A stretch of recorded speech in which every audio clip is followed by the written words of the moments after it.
नमस्कार दोस्तों, मैं पत्रकार सिराज साहिल।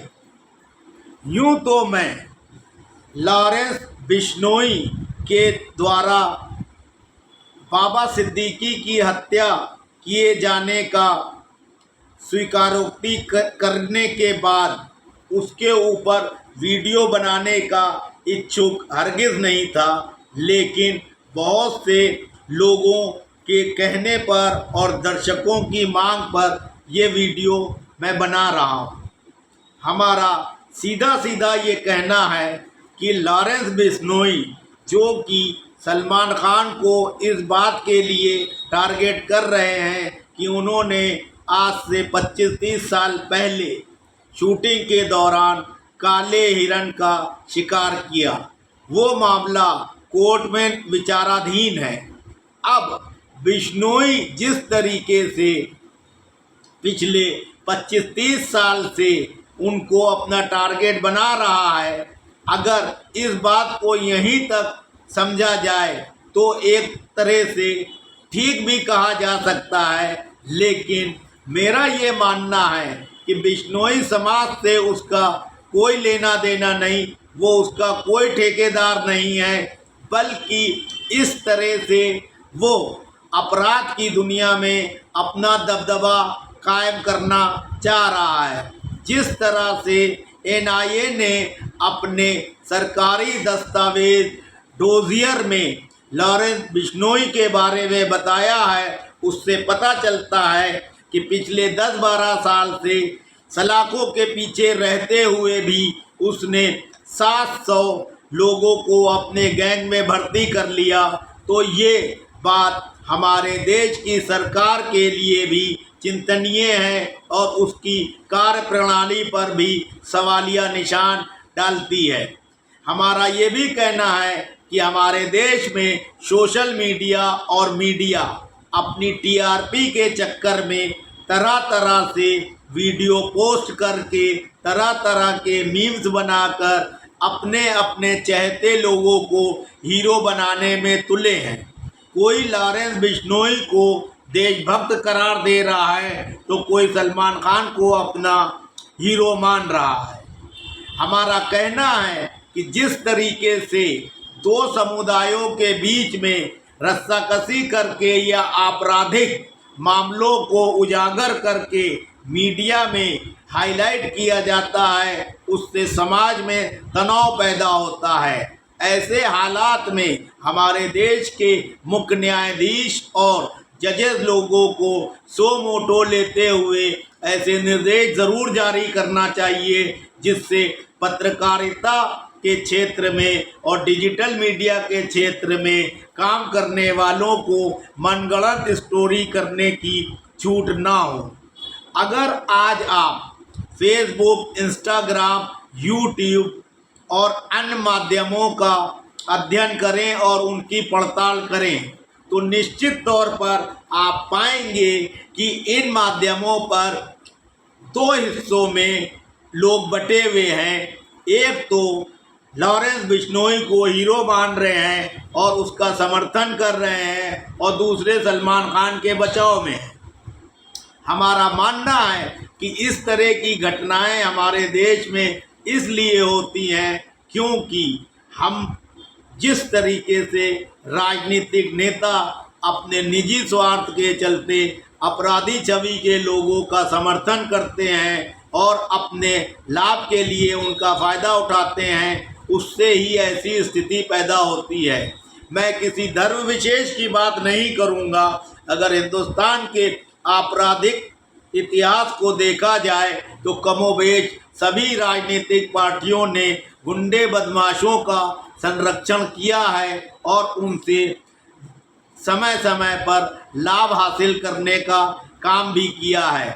जब ये गुंडे बदमाश उनके मतलब के नहीं रहते हैं तो यही राजनेता उनको एनकाउंटर में मरवा भी देते हैं या साइडलाइन कर देते हैं। अब सवाल ये उठता है कि लॉरेंस बिश्नोई को दिल्ली की तिहाड़ जेल से ले जाकर साबरमती की जेल में क्यों रखा गया है और वहाँ से वो पूरी तरह से अपने गैंग को संचालित कर रहा है। इसका मतलब ये है कि भारतीय सरकार उसको समर्थन दे रही है।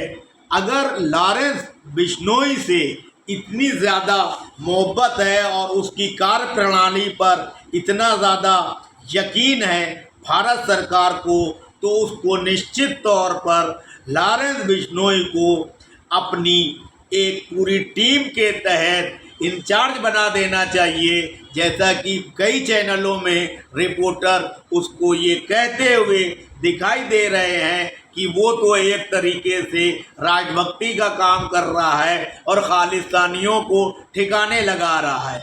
हमारे देश की रक्षा और पुलिस व्यवस्था, जांच एजेंसियां और सरकारें खालिस्तानियों को ठिकाने लगाने में कामयाब नहीं हो पा रही हैं।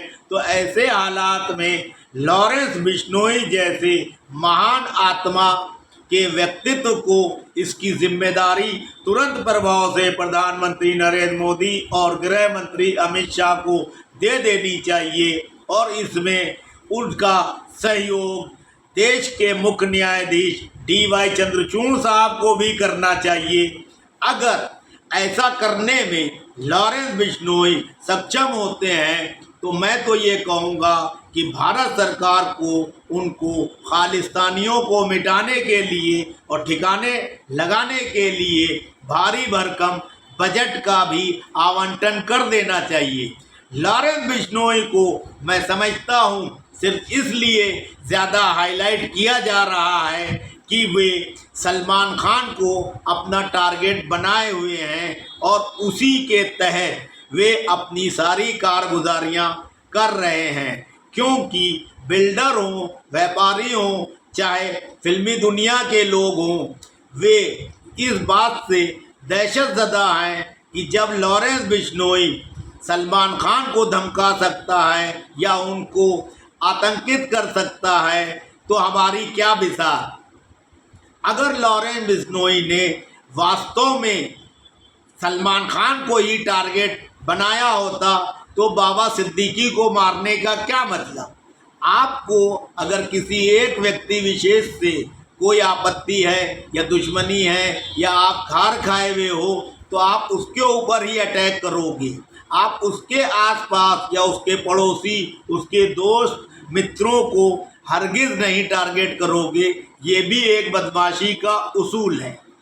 लेकिन सही माने में देखा जाए तो लॉरेंस बिश्नोई जो बदमाशी के उसूल हैं उनको भी दरकिनार किए हुए हैं। मैं तो ये समझता हूँ कि अगर वो सही माने में अंडरवर्ल्ड के हिसाब से काम करना चाहते हैं या कर रहे हैं तो उनको पहले पूरी तरह से उसका अध्ययन करना चाहिए और उसी तरीके से अपने क्रियाकलापों को सर अंजाम देना चाहिए।